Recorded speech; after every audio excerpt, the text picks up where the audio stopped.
I wore the dress like armour, midnight blue, fluid like water, stitched from tips, sacrifices and secrets. I thought maybe, just maybe, today could change everything. Then my father chuckled, the kind that crawled under your skin. They match your life now, he said, after kicking my legs from beneath me.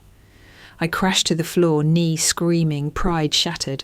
My mother didn't even flinch, just sipped her coffee and scrolled on her phone. But I got up. Because some dreams aren't delicate, they're born in chaos and they don't ask permission to survive.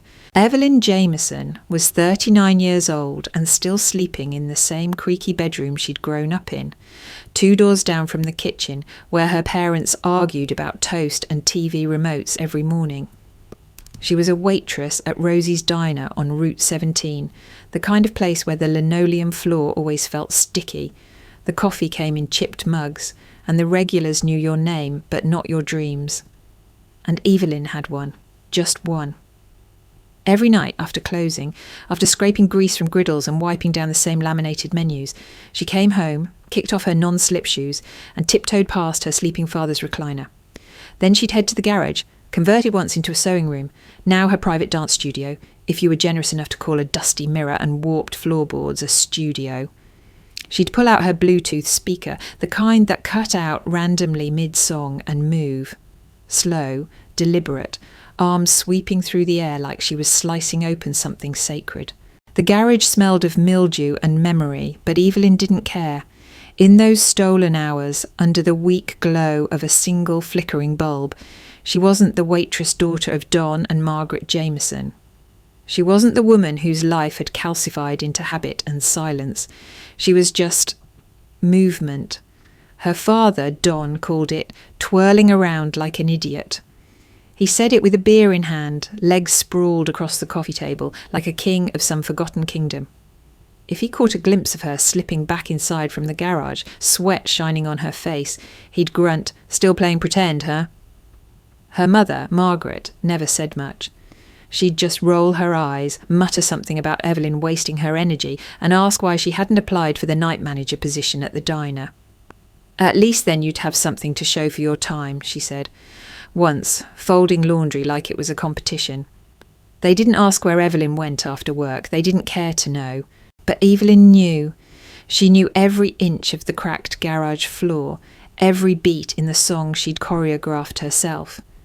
And she knew about the audition, had known for months. It was a national scholarship competition hosted by the Arden School of Modern Arts, a place that felt galaxies away from Pennsylvania. She'd found it online during a rare moment, alone in the library, her fingers trembling as she clicked through the application. Applicants had to be over 30, self-taught and from underprivileged backgrounds. Check, check, check. She hadn't told anyone. Not Liar, not her boss, and especially not her parents. Some dreams were too fragile to survive the air in that house. So she filmed a video in the garage, cleaned up the lighting as best she could, and uploaded it with a kaito, a cover letter she'd written 10 times over before sending. Weeks passed. She waited, saying nothing. Then just last week the email came. "You've been selected for a live audition, finalist round. Congratulations." She didn't scream, didn't dance, just stared at the glowing words like they might vanish if she blinked too hard. Now, the audition was 2 days away. She'd taken unpaid time off, told her boss she was visiting a sick relative. She had a plan, a dress, a ride, and more than anything, she had a reason to get out. But as she folded her apron that night, placing it neatly on her dresser, she heard her father belch from the living room. The TV volume rose. The smell of microwaved meatloaf drifted down the hall. And suddenly, the distance between here and the Arden School felt like more than just 2 states. It felt like an entire lifetime she'd have to claw her way through. Still, she packed her shoes. The morning of the audition came cloaked in grey. Rain hadn't started, but the sky warned of it. Evelyn stood in front of her closet, heart thudding like a drum too loud for dawn. Hanging from a plastic hanger was the dress, midnight blue, knee-length, soft as breath. She'd bought it months ago, $1 tip at a time, slipping cash into an envelope labelled Someday, and hiding it beneath a false panel in her dresser drawer.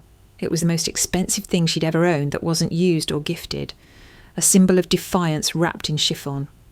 She slipped into it with care, smoothing the fabric over her hips, fingers trembling. Her hair was pulled into a sleek bun, every strand gelled in place. She'd done her makeup light, enough to bring out her eyes, but not enough to hide the fatigue carved into her features. From the hallway, the sound of a sports show blared from the living room. Her father's voice barked something at the television.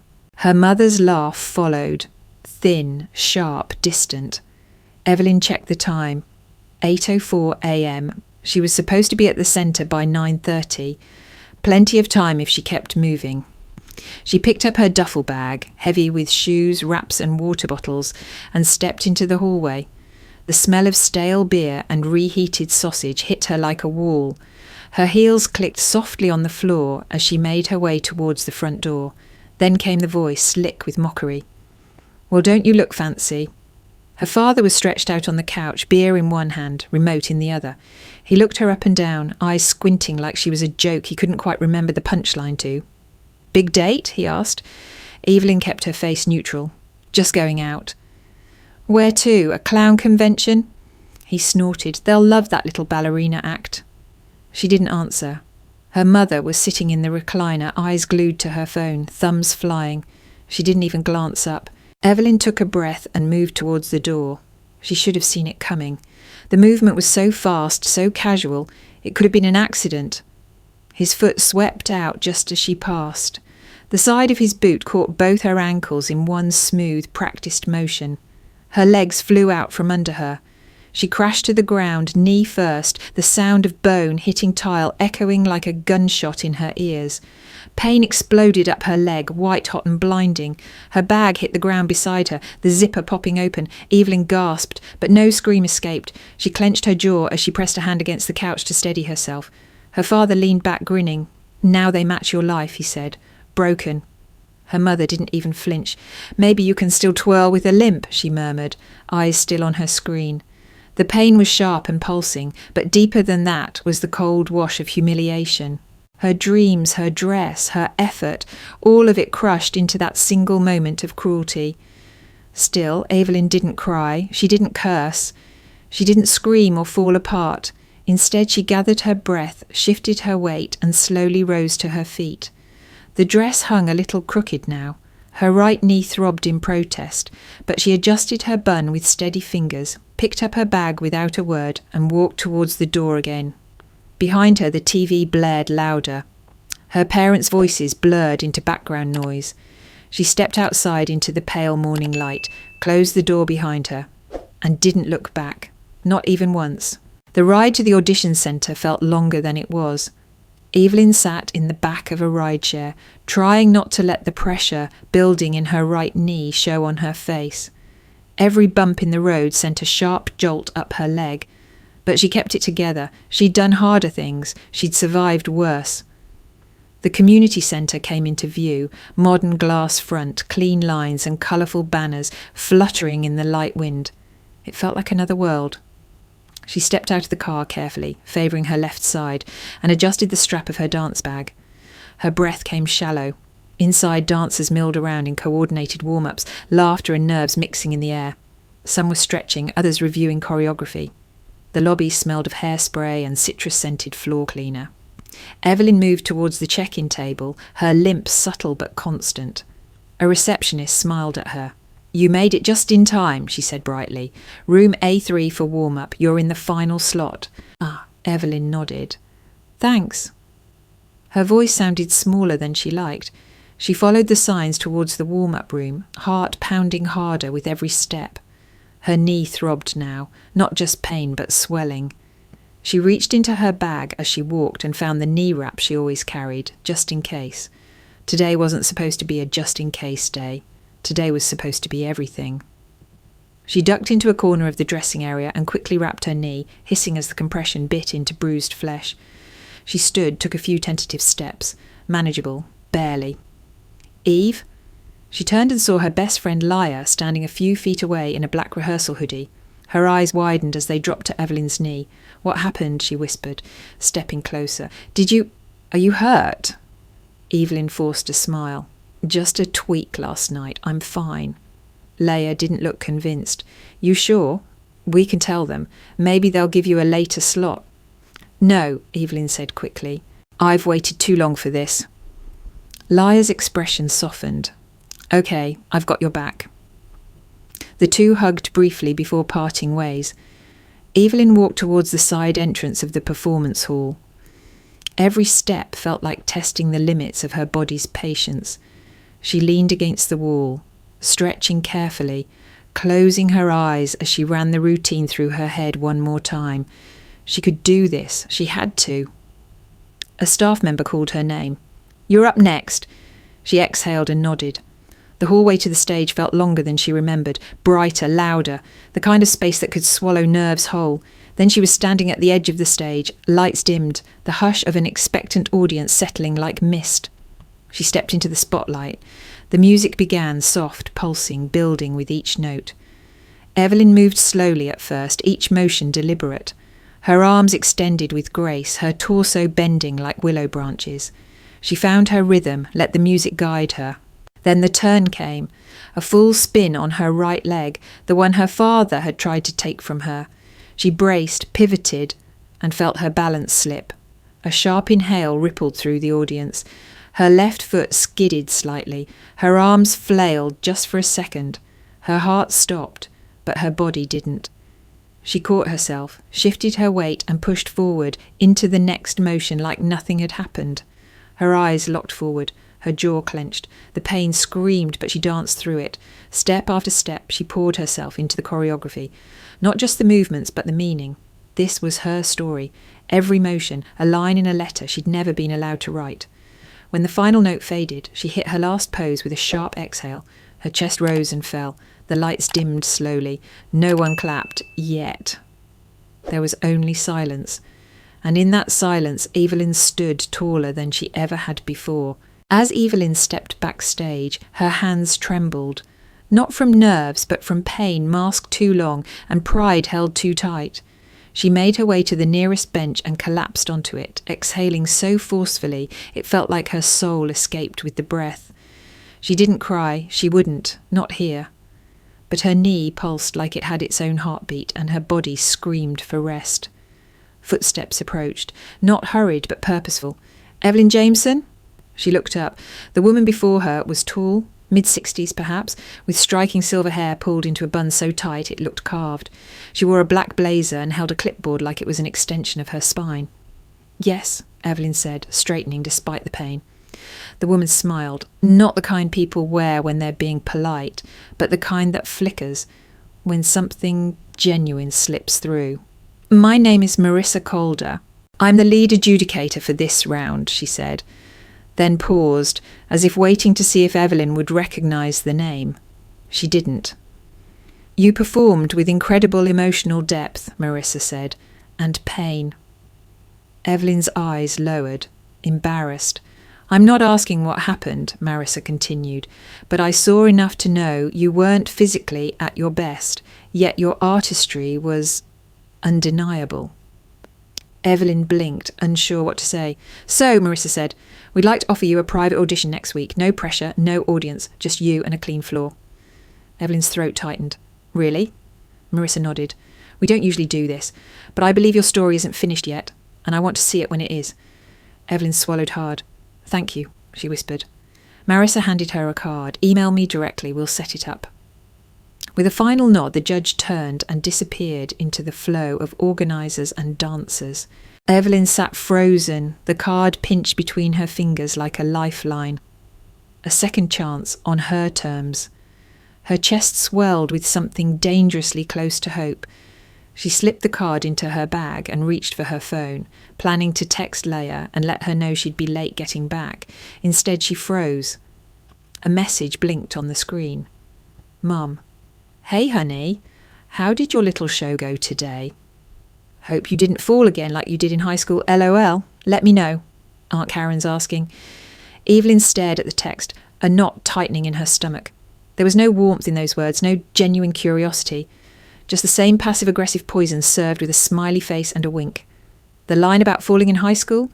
That had been her first recital, and her father had unplugged the speaker mid-performance. She'd frozen, cried, been mocked for weeks. And now? Now her mother was pretending to care, but only to pass gossip along to a woman Evelyn hadn't seen since she was 16. She locked the screen. Didn't respond. Instead, she took a screenshot, saved it to a folder labelled Receipts, and placed her phone face down beside her. It wasn't rage she felt. It was calculation. These were the games her family played, smile on the surface, knives behind their backs. But she wasn't playing anymore. She was building. Every message like that one became another brick in her foundation. She would use them, not to fight back, but to rise, quietly, completely. She stood slowly, adjusted her bag, and limped out of the backstage hallway into the fading afternoon light. Her knee throbbed with every step, but she barely noticed. There was a new rhythm now, playing inside her. One not bound by pain, but by purpose. And for the first time in a long time, Evelyn felt the slightest edge of a smile on her lips. The studio was quiet, eerily so. No bustling dancers, no echo of shoes on hardwood, no overlapping songs bleeding from nearby rooms. Just stillness, sunlight filtered through high windows and the faint hum of the ceiling vents. Evelyn stood in the middle of Studio B, 2 towns over from her family's house, wearing the same midnight blue dress she had nearly bled into a week earlier. Her knee was still tender, but she'd spent every day icing, wrapping and rehearsing in short bursts. No pushing past the pain this time, no audience to impress, just her and the floor, and Marissa Calder. The woman sat quietly in the back corner, clipboard balanced on one knee, but her hands resting gently in her lap. She wore the same sleek blazer as before, but her posture now was less imposing, more open, as if she knew this moment wasn't about power, but truth. "You ready, Evelyn?" she asked, her voice soft but clear. Evelyn nodded once. Then the music began. No stage lights, no pressure to smile. Evelyn didn't need to perform. She needed to release. She moved with a kind of raw restraint, each motion rooted not in perfection but in survival. Her arms swept like she was brushing off memories, her feet tapped through trauma patterns only she understood. The choreography wasn't showy. It wasn't meant to be. It was her story carved into movement. Each pivot whispered a memory. The birthday her father forgot. The prom dress her mother called cheap-looking. The years she wasn't allowed to attend dance camp because dreams don't pay bills. Her knee twinged with each turn, but she wove the pain into the routine like a thread of realism. She let her face soften, her body give, her lines bend. It wasn't perfect, it was honest. Near the final segment, she dropped to her knees, not choreographed, just kneaded, and let her arms fall to her sides. Her chest rose and fell, breath visible in the cool air. The music slowed and stopped. Silence returned. Evelyn stayed where she was, head bowed, letting the stillness settle. Her lungs burned. Her heart thudded against her ribs like it wanted out. When she finally stood, slowly and without grace, she met Marissa's gaze. The woman's eyes were glistening. "I've been judging auditions for 27 years, Marissa said, standing and walking forward. "And I can count on one hand how many times I've cried." Evelyn blinked, unsure what to say. Marissa stopped in front of her, hands clasped. That was not a performance, that was a reckoning. She reached into her pocket, pulled out a folded tissue, dabbed under one eye with practiced precision. Then she laughed gently. "You made me remember things I've buried for a long time." Evelyn tilted her head. "I had a father like yours," Marissa said. "Different shade, same storm. He broke things, mostly spirits." Evelyn's lips parted, but no words came. "I got out when I was 20, Marissa continued, "but I never danced about it. I boxed it away. You danced through it. That takes guts most people don't have." For a moment, they just stood there, women of different generations, bound by invisible bruises. "You've earned the scholarship," Marissa said quietly, unanimously. "You'll get the official email, but I wanted to tell you myself." Evelyn nodded slowly, her throat too tight to speak. "And Evelyn," Marissa added, offering a soft smile, "don't forget, You're not broken, you're just reforged. That word clung to Evelyn like warmth after cold. She exhaled, bowed her head in silent gratitude and thought, this time I'm not going back, not just to that house, but to who I was in it. Evelyn sat in her borrowed car outside a coffee shop, halfway between the studio and her parents' house, her fingers still clutching the steering wheel, though the engine had been off for 10 minutes. Her body ached, not from dancing this time, but from holding everything in. The tears, the disbelief, the surge of something she dared not call joy, not yet. Not until it was real on paper. She reached into her bag, pulled out her phone and opened her email. There it was, subject, full scholarship offer, Arden School of Modern Arts, from admissions@ardenschool.edu. She clicked, read, then read again. Full tuition, housing, travel stipend, training under master instructors, orientation in 3 weeks. She put the phone down slowly, like it might shatter from the weight of what it carried. Her body didn't react the way she thought it would.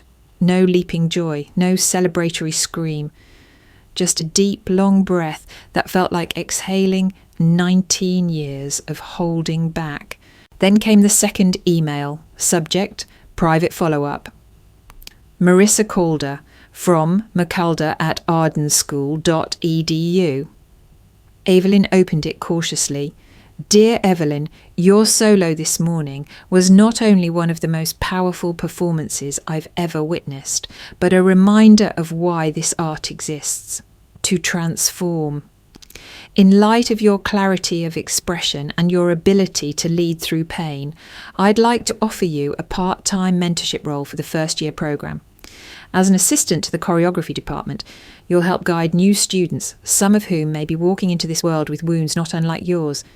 It is not a requirement of the scholarship, just a personal invitation. Think it over. You've already earned your place here. Warmly, Marissa Calder. Evelyn covered her mouth with one hand. Mentor, not just student. Someone who could make a difference in lives like hers, before they calcified, before the silence became permanent. She typed 2 words in response, I accept. Then she sat back, eyes closed, letting the truth of it all settle in. It was happening. She wasn't just leaving that house. She was leaving as someone chosen, recognised, trusted. When she finally pulled into her driveway, the sky had turned slate grey. Her father's truck was in its usual spot, tilted slightly where the tyre had gone soft last winter and no one had bothered to fix it. The porch light flickered, casting uneven shadows on the siding. Inside the television blared and the air smelled faintly of burnt coffee and grease. Her mother was in the kitchen humming to herself, not because she was happy, but because she hated silence. Evelyn walked straight to her room without a word. She didn't say she'd just changed her life. She didn't mention the scholarship or the job, or the tears in Marissa Calder's eyes. She didn't owe them that. Instead, she opened the bottom drawer of her desk and pulled out the weathered journal she kept hidden under old tax forms and expired receipts. Its cover was worn, pages frayed at the edges, filled with choreography sketches and scraps of song lyrics she never dared show anyone. She turned to a blank page, dated it, and wrote 2 words in bold ink across the top. Game on. She smiled, not because she was winning, but because she finally knew she was playing a different game altogether. And this time, the rules were hers. Evelyn had become a ghost in her own house, not the kind that haunted rooms, but the kind that quietly erased herself from them. Every night after her shift, she packed a little more, never enough to raise suspicion, just enough to matter. A pair of shoes wrapped in an old hoodie, dance journals slid between worn cookbooks in a reusable grocery bag. Important documents she'd once thought were safe in a box under her bed now lived in a hidden folder inside Laya's desk drawer. She had a checklist taped to the back of her closet door, written in code only she could understand. Stars meant passport, Echo meant birth certificate, flight meant the acceptance letter and scholarship confirmation. She crossed out each word one by one. She didn't rush. That was key. Move too fast and they'd notice. Her father didn't pay attention to much, but he noticed attitude. Her mother noticed noise, so Evelyn made sure there was neither. Each morning she was polite, Each evening she was invisible. Her father, of course, assumed it meant she'd finally come to her senses. One night, over reheated casserole, he grunted. "Guess the ballerina nonsense ran its course. Knew you'd grow out of it." She didn't respond, just spooned mashed potatoes onto her plate and stared at the floral pattern on the rim like it had something worth listening to. "Talk to the McAllisters today," her mother chimed in, as if the topic had been handed to her like a baton. "Told them you're back to working full shifts. Said you finally realised dancing's a hobby, not a job." Evelyn smiled faintly, not because anything was funny, but because she needed to. That was the game. Pretend well enough and no one asks questions. She made sure to leave her duffel bag half zipped on the floor like she'd given up. Let the sight of it confirm their assumptions. What they didn't see was the second bag already packed and stashed in the trunk of Lia's car 2 blocks away. On Wednesday, she removed the photo from the hallway shelf. It was the only one she cared about, her at age 10 in a Halloween costume she'd sewn herself. Her father had grumbled about the thread on the kitchen table for weeks, but she remembered how proud she'd been wearing it. That night, she wrapped it in a scarf and placed it gently in the bottom of her suitcase. On Thursday, she swapped out her paycheck for cash, deposited just enough to look normal, and handed the rest to Lia for safekeeping. They met at the laundromat, spoke in whispers over drier hums. "You sure you're good?" Lia asked, folding a bath towel with military precision. "Good as I'll ever be," Evelyn said, sliding a manila envelope under the table. 3 days, Lia reminded her. 3 days, Evelyn echoed. By Friday, Evelyn had cleared every trace of herself from the shared parts of the house. Her dance shoes were gone, her notebooks vanished, even the magnets she'd added to the fridge over the years, quotes, postcards, tiny ballet slippers, disappeared one by one. Her parents never noticed. She left the cheap knockoff ones in place to avoid questions. Every trace of who she was becoming had been carefully extracted. It wasn't escape. It was extraction, precise, surgical, quiet, like a woman peeling herself out of a life stitched too tightly, too painfully, around someone she never got to be. The final item she removed was the curtain from her bedroom window, the only thing in the house she'd ever chosen herself. At midnight, she folded it neatly, tied it with ribbon, and tucked it under her arm. Then she sat on the edge of her bed, hands in her lap, and waited for the sun to rise. The next move was coming, and this time she wouldn't flinch. Evelyn had perfected the art of pretending. At dinner, she let her father talk about how the economy's killing everyone, and how lucky she was to live rent-free. She nodded, murmured thanks, let him believe she was grateful, dependent, stuck. Her mother offered passive-aggressive suggestions, job listings taped to the fridge, casual mentions of girls your age, working full-time office gigs. Evelyn smiled and played along, like a daughter who had finally given up dreaming. But every polite nod was a lie. Every thank you was strategy. The truth? Evelyn had opened a bank account 6 weeks ago at a credit union they'd never heard of. She'd walked there during her lunch break, dressed in her work uniform, looking like someone who had nothing special to hide. The teller smiled, handed her a shiny new debit card and said, "Welcome." She'd whispered, "Thank you," but not to the teller. To herself. She rerouted her direct deposit the same day. From then on, every paycheck went into that account. The balance grew slowly, then faster. Between the Arden travel stipend and her side tips, she had enough now to cover 3 months of food, rent and emergency medical if her knee flared again. But she didn't stop there. That week, she also went through every digital account tied to her name. Email, bank, health portal, even her old social media she barely touched. She changed every password, logged out of every device. Then came the scholarship portal. Her heart thudded as she clicked the login. She'd seen her mother glance at her laptop screen more than once, accidentally, trying to read details. Evelyn couldn't risk anything being accessed. She enabled 2-step verification, changed the security questions, and then without hesitation she transferred the first half of the scholarship disbursement directly into her new account. Confirmation pinged her phone. Deposit complete. She sat back in her desk chair, letting the moment wash over her. They didn't know. They wouldn't. She was building an entire life just out of their reach. She deleted the email confirmation, emptied her browser history, cleared her cache. Paranoia, maybe. But she'd spent too long watching her parents dig into things that weren't theirs. Her mail, her drawers, her soul. Now they would find nothing. At Lia's apartment, a second bag sat under the guest bed. A mattress had been rolled out, fresh sheets folded neatly on top. A spare key waited in a cup labelled, "Yes, you can." The kitchen had been stocked with Evelyn's favourite snacks. Dark chocolate, ginger tea, apples. Leia had done it all without being asked. "You're almost out," she whispered during one of their brief meet-ups. "1 week, Eve, you're doing it." Evelyn nodded but said nothing. Talking about it felt like touching a soap bubble, too fragile, but she felt it growing inside her. The ache of freedom. One night, as she lay in bed staring at the ceiling, her phone buzzed. A text from her mother.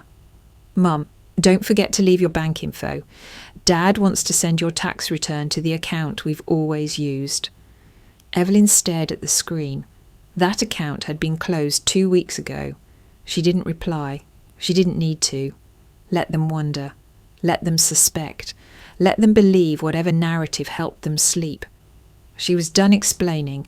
Instead, she opened her notes app and added one more line to her running list. "They won't see me go, they'll just wake up and I'll be gone." Then she turned her phone off, slid it under her pillow, closed her eyes, and finally slept like someone no longer waiting for permission to live. The dining table was set with more care than Evelyn had seen in years. Polished silverware, cloth napkins. Her mother had even taken out the floral plates, usually reserved for holidays. Proof enough this wasn't just a dinner, but a performance, a show for the neighbours, a curated version of the Jameson family. Evelyn stood in the kitchen, hands damp from drying the last of the wine glasses, watching her mother arrange cheese cubes into a perfect circle. Her father's voice floated in from the living room, barking laughter at a joke on TV. "We want everything perfect tonight," her mother said without looking up. "You'll help serve, won't you?" It wasn't a question. Evelyn dried her hands on a dish towel and nodded. "Of course." The guests arrived just after 6, couples from down the block. A co-worker of her father's. 2 women from church who had once called Evelyn such a sweet girl, in a tone that always felt more like pity than praise. She smiled as she greeted them, took coats, offered drinks. "Still living at home, huh?" one of the women asked with a saccharine grin. "Yep," Evelyn said, "just trying to figure things out." Her father chimed in from the corner, raising a glass of beer. "Still hasn't found anything that sticks. Spent years on that dance nonsense. Now she's just doing shifts at Rosie's." Everyone chuckled. Evelyn smiled along with them. She played the part well, head slightly bowed, posture deferential, the disappointment daughter persona she'd perfected over decades. Tonight it served a purpose. She cleared plates, refreshed drinks, nodded when spoken to. No one noticed how her movements were calculated, how every response was measured. She was building tension like a violinist tuning a string, waiting for the moment to snap. After dessert, her mother stood to make a toast. "To old friends, good neighbours and family, no matter how difficult they are," she added with a side glance towards Evelyn. Laughter again. Evelyn cleared the final plate, her heart hammering beneath the calm mask she wore. Her palms were dry now, steady. She reached under the buffet where she'd hidden her bag earlier in the evening and felt for the envelope inside. It was almost time, but not yet. Not until the spotlight found its mark. Her father leaned back in his chair, one arm draped over the backrest, beer in hand like a king overseeing his court. "You know," he said loudly, "we tried, we really did, gave her every chance, but some kids, they're just not built for success." Evelyn felt every eye flick to her, then back to their plates. Awkward smiles, tight-lipped nods. The room itched with discomfort. "I mean dance," he snorted. "She was decent, I guess, but that was years ago. You got to know when to stop pretending." That was her cue. Evelyn returned from the kitchen with a fresh pitcher of water, topped off a few glasses, then turned to her father and said, "You're right, Dad." He raised an eyebrow, surprised. "I did stop pretending." She smiled, warm and soft, then turned to the guests. "And now that dinner's over, I think I'll share something too." She walked over to the buffet, opened her bag and slid out the envelope. Thick, cream-coloured, sealed with the Arden School's embossed logo. She didn't open it, not yet, just held it in her hand. The room stilled. The envelope sat in Evelyn's hand like a detonator, quiet and unassuming, but ready to level the entire room. She could feel the weight of every eye turning towards her, curious, expectant, vaguely amused. Her father chuckled, oblivious. "Look at that. She's got props now," he said, gesturing towards the envelope. "Probably some flyer from the community college. She always did love a good daydream." More laughter. Her mother leaned forward slightly, squinting at the seal. "Is that the thing you applied for years ago? What was it? Summer dance camp?" Evelyn smiled politely. "No, Mum, it's a little bigger than that." She turned the envelope over, cracked the seal slowly, and pulled out the folded acceptance letter. Her voice, when it came, was clear and calm, measured like a recital, every word landing precisely where it was meant to. "Dear Miss Evelyn Jameson, we are pleased to inform you that you have been awarded a full scholarship to the Arden School of Modern Arts, including tuition, housing and a living stipend. Your audition demonstrated exceptional artistic promise, and we are thrilled to invite you to join our elite training program this fall. Warmly, Marissa Calder, lead adjudicator." The words hung in the air like smoke. Silence. Forks paused mid-air. Wine glasses were frozen inches from lips. Her father's smile faltered as if someone had just knocked the wind from his lungs. "What?" her mother said, blinking rapidly. "You got in?" "I did," Evelyn replied, still standing, still calm. "Full scholarship, nationally ranked programme, and I've already accepted." "You're leaving?" her father asked, voice rising just slightly. "I am." "For what?" "To twirl around in front of strangers." Evelyn tilted her head. "To teach, to choreograph, to mentor. I'll be assisting the first-year programme, actually." Another silence, then the final blow. She reached into her bag once more and pulled out a sleek black envelope with a gold seal, the official invitation to the national competition. "I'm performing in the Arden National Showcase next month," she said, holding it between two fingers like a magician about to pull off her final trick. "It's a VIP-only event, limited seating." She walked to her parents' end of the table and placed the envelope on the placemat in front of them. "If you want to attend," she added, her voice still gentle, "you'll need to purchase tickets in advance. They're expensive, but I hear the view from the front row is worth it." Her mother gasped, hand flying to her chest like she'd been shot. "Evelyn." Evelyn looked her straight in the eyes. "Don't worry, Mum," she said quietly. "No one's forcing you to come." The room felt frozen in amber. Then came the first shift. A guest clearing their throat, another adjusting their chair. The tension snapped like a thread pulled too tight for too long. Someone whispered, "Good for her." Another guest actually clapped once before stopping, unsure if it was appropriate. Evelyn turned away from the table and began gathering empty glasses, just as she had all evening. Her movements were as fluid as her performance, as graceful as every rehearsal. But now she moved with something new. Closure. Her father reached for the invitation but didn't open it. His fingers hovered over the seal like touching it might confirm that the control he'd clung to for decades was finally slipping from his grasp. Her mother sat back, stunned, face pale. She looked smaller somehow, less sure of herself, like a woman who had spent years narrating her daughter's failure, only to discover the story had a very different ending. Evelyn collected the last dish, turned to the room and smiled. "Thanks for coming tonight," she said. "Hope you enjoyed dinner." And with that, she carried the plates into the kitchen, closed the door gently behind her and leaned against the counter. She didn't cry, she didn't scream, she just breathed, deeply, fully. Because the truth had finally been served, and this time it came with dessert. The morning Evelyn left, no one was awake. She'd planned it that way, set her alarm for 4:30 a.m, packed her last bag the night before, laid her shoes by the door like she was heading to another shift at Rosie's. But this time she wasn't coming back. The house was still and dim, the only light coming from the cracked door of the fridge she'd just opened to grab her last water bottle. The walls, yellowed from decades of smoke and silence, seemed to breathe around her, pulsing with everything she wouldn't say. No goodbye, no confrontation, no last word, just movement. She walked down the hallway slowly, the carpet soft under her socks, the air heavy with the scent of old coffee and worn-out blame. Her father's door was open a crack, his guttural snore filling the space like a warning. Her mother's door was closed, but Evelyn could imagine her curled up under the floral comforter, the same one she'd had since Evelyn was 12. She didn't pause, didn't linger.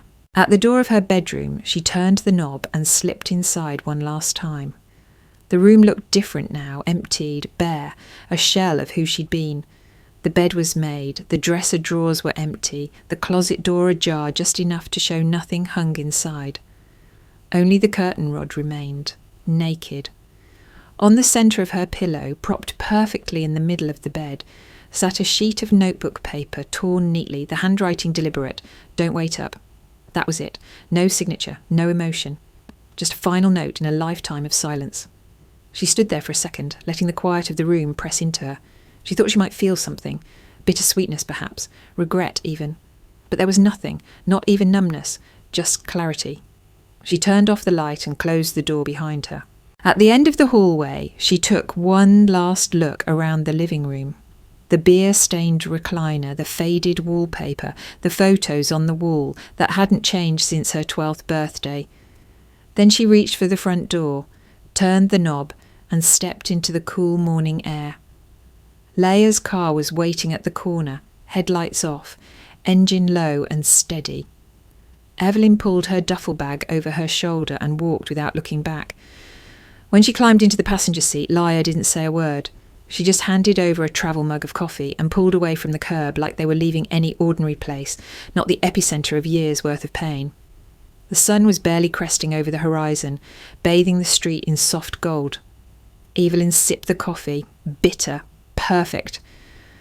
They drove in silence for several blocks before Leia finally asked, "You okay?" Evelyn nodded. "Yeah, I think I am." "What about the letter?" "Left it." "Nice." "I didn't need to yell," Evelyn added. "Didn't need to scream. That would have made it about them again." Leia smirked. "You always were more surgical than explosive," Evelyn smiled. Not because she felt triumphant, but because she felt weightless.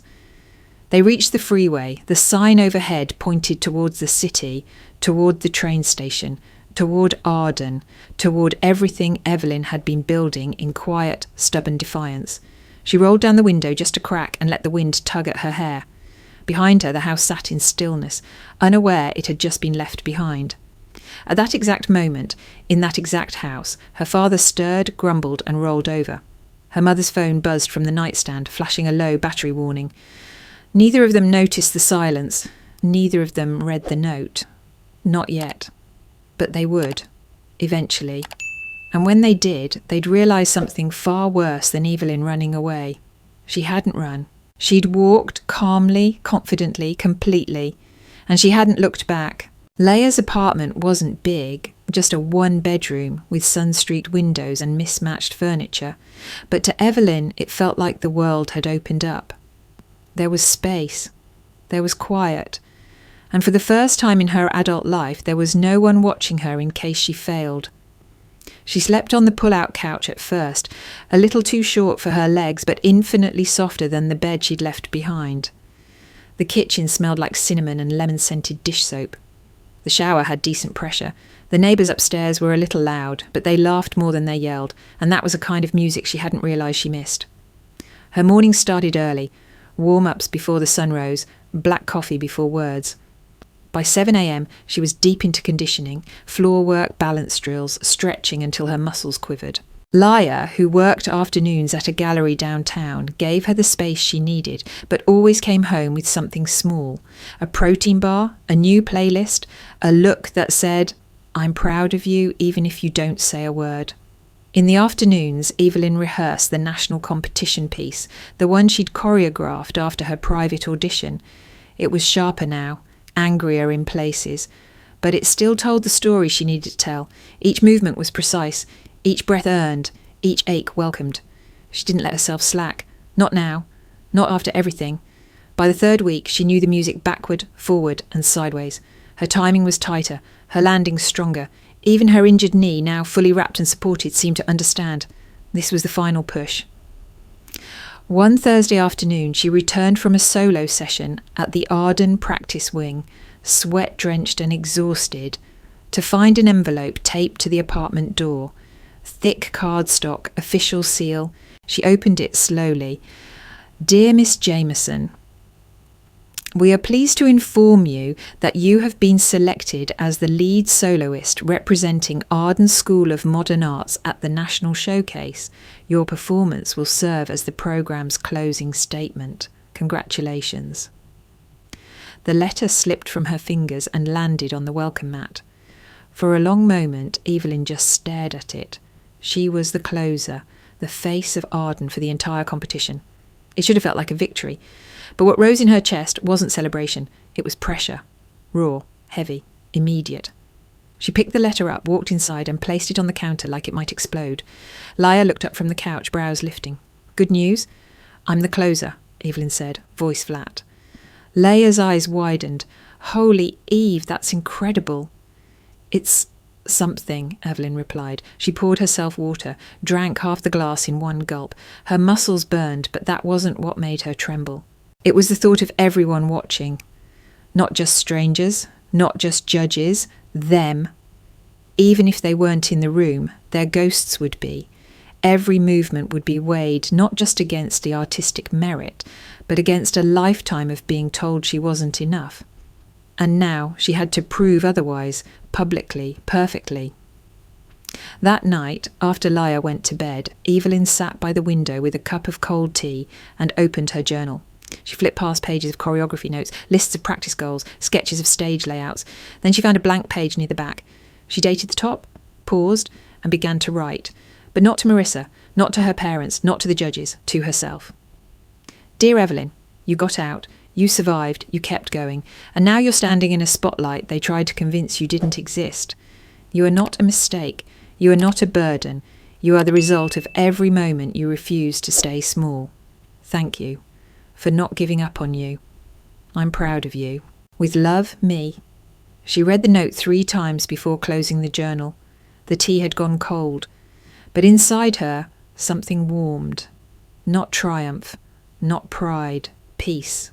The theatre was cathedral quiet in the minutes before the showcase began. Rows upon rows of velvet seats stretched out before the polished hardwood stage, filled with attendees in evening wear, critics, patrons, choreographers, families.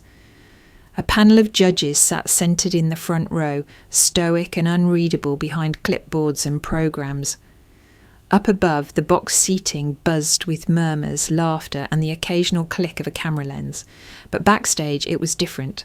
Evelyn stood in the wings, wrapped in silence thick enough to feel.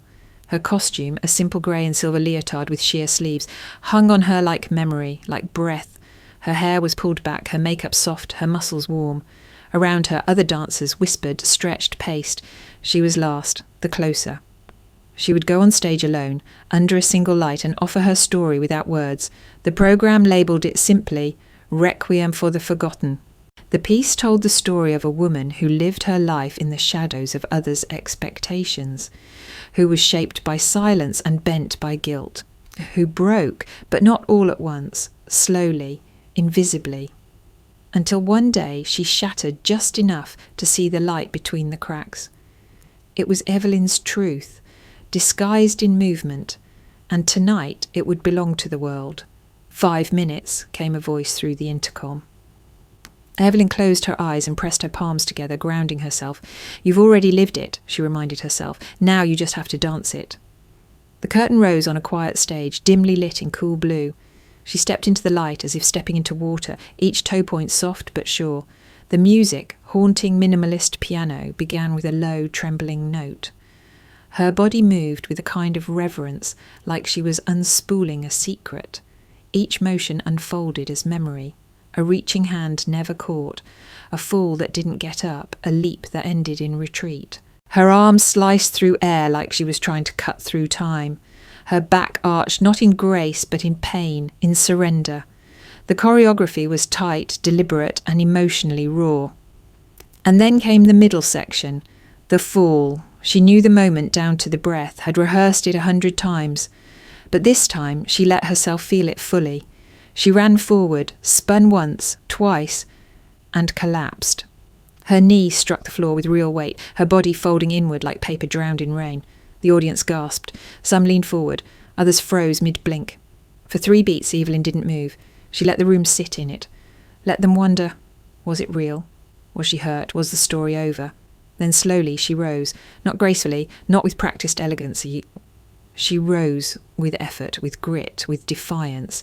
Each step after that trembled with resolve, her limbs slower now, heavier.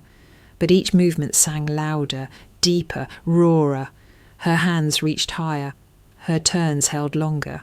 And when the music swelled to its final crescendo, Evelyn threw her arms wide in a shape that resembled wings and held it.